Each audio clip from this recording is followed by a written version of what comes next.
And at 7:30, we got Fresno State, who went 9-4 last year. Talking about number 9, Michigan, who went 15-0, won a national championship last year. Michigan favored by 21.5 points on NBC.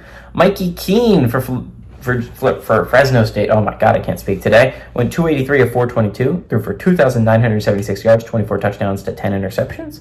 Malik Sherrod had 172 carries for 966 yards and 9 touchdowns.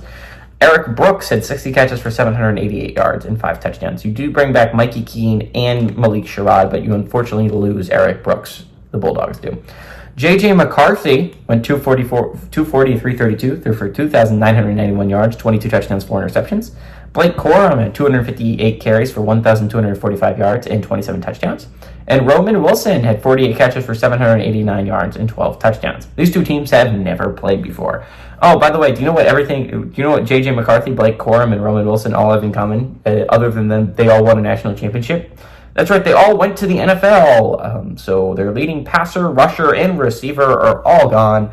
Also, their head coach, and Jim Harbaugh, has left to the NFL, taking the LA Chargers job. So there's a lot of question marks at Michigan, is what I'm saying. Despite them coming off a national championship game, I think we could easily see an LSU kind of year from Michigan, right? Like where they come off a national championship game and then they're just bad, right? Like LSU off the national championship was a bad football team. I don't think they made a bowl game that year.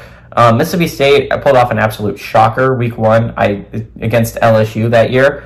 Now, while I don't think that'll necessarily happen with Fresno State over Michigan, I absolutely think Fresno State is one of the hardest teams, most consistently hard group of 5 teams to play.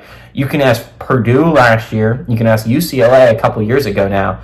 Fresno State's a hard team to play. And while Mike Keene's not Jay Kaner, Jay Kaner is one of the best quarterbacks in Fresno State history. He's up there with Derek Carr, in my opinion, for like one of the best quarterbacks I've ever seen play at Fresno State.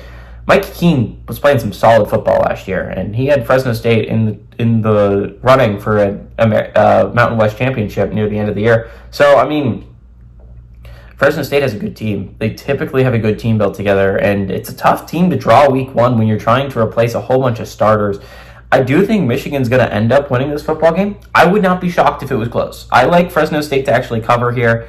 Weirdly enough, I like this game. I think this game could be really good. It could be Fresno State to cover, but Michigan to win an actually close one.